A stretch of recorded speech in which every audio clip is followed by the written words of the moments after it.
नमस्कार आदाब, न्यू विदर्भ स्वदेशी न्यूजमध्ये आपले सर्वांचे स्वागत। मुख्य संपादक अमीन खान यांची रिपोर्ट।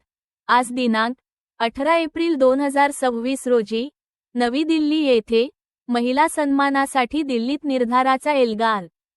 महिला आरक्षणाच्या मुद्द्यावर देशभरातील नेते एकवटल्या। स्ट्रॅप संसद ते रस्त्यापर्यंत महिलांचा बुलंद आवाज। केंद्रीय राज्यमंत्री रक्षा खडसे यांच्या उपस्थितीत आंदोलनाला वेग।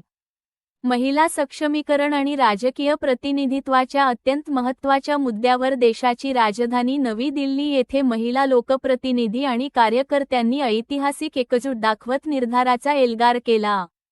महिला आरक्षणाच्या समर्थनार्थ आयोजित करण्यात आलेल्या या व्यापक आंदोलनाने राष्ट्रीय राजकारणात नव्या चर्चांना चालना दिली आहे। या आंदोलनाचे विशेष वैशिष्ट्य म्हणजे विविध राज्यांतील महिला नेतृत्वाचा मोठ्या प्रमाणावर सहभाग। केंद्रीय राज्यमंत्री रक्षा खडसे यांच्या उपस्थितीने आंदोलनाला विशेष बळ मिळाले। त्यांच्यासह दिल्लीच्या मुख्यमंत्री रेखा गुप्ता, महाराष्ट्रातील मंत्री मेघना बोर्डीकर, तसेच भाजप नेत्या बांसुरी स्वराज यांच्यासह अनेक महिला खासदार, पदाधिकारी आणि कार्यकर्त्यांनी उत्स्फूर्त सहभाग नोंदवला। महिला प्रतिनिधींनी शांततापूर्ण पद्धतीने मोर्चा काढत महिला आरक्षणाचा मुद्दा ठळकपणे मांडला। हा मोर्चा काँग्रेस नेते राहुल गांधी यांच्या निवासस्थानाच्या दिशेने नेण्यात आला होता।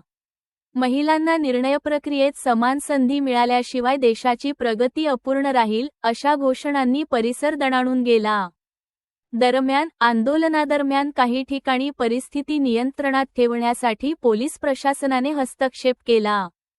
सार्वजनिक सुव्यवस्था अबाधित राखण्यासाठी काही महिला कार्यकर्त्यांना तात्पुरत्या स्वरूपात ताब्यात घेण्यात आले, तर काही ठिकाणी पाण्याच्या फवाऱ्यांचाही वापर करण्यात आला। तरीही आंदोलन शांततेच्या मार्गाने पुढे सरकले, हे विशेष लक्षवेधी ठरले। या आंदोलनात महिलांनी फलक, पोस्टर्स आणि प्रतिकात्मक निषेधाच्या माध्यमातून आपली भूमिका ठामपणे मांडली।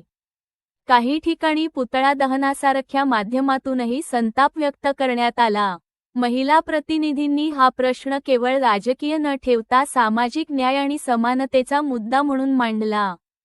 यावेळी केंद्रीय राज्यमंत्री रक्षा खडसे यांनी स्पष्ट शब्दांत सांगितले की महिलांचे सक्षमीकरण हा राष्ट्राच्या सर्वांगीण प्रगतीचा पाया आहे। महिलांना राजकीय आणि धोरणात्मक निर्णय प्रक्रियेत अधिकाधिक स्थान मिळणे अत्यावश्यक आहे। हा विषय कोणत्याही पक्षीय मर्यादेपलीकडचा असून प्रत्येक महिलेला समान संधी देणे ही आपली सामूहिक जबाबदारी आहे। तसेच उपस्थित महिला नेतृत्वानेही महिला आरक्षणाचा प्रश्न व्यापक दृष्टिकोनातून पाहण्याची गरज अधोरेखित केली।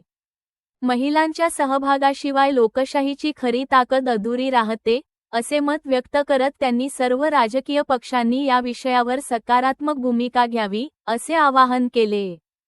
लोकसभेत महिला आरक्षणाशी संबंधित घडामोडींनंतर हा मुद्दा पुन्हा एकदा राष्ट्रीय पातळीवर चर्चेत आला आहे। या आंदोलनामुळे महिलांच्या प्रतिनिधित्वाच्या प्रश्नाला नव्याने गती मिळण्याची शक्यता वर्तवली जात आहे। एकूणच, नवी दिल्ली येथील हा एल्गार केवळ आंदोलनापुरता मर्यादित न राहता महिला सक्षमीकरणाच्या व्यापक चळवळीचे रूप धारण करत असल्याचे चित्र दिसत आहे। आगामी काळात या चळवळीचा प्रभाव अधिक व्यापक होऊन महिलांच्या राजकीय सहभागाला नवे आयाम मिळतील, असा विश्वास व्यक्त केला जात आहे।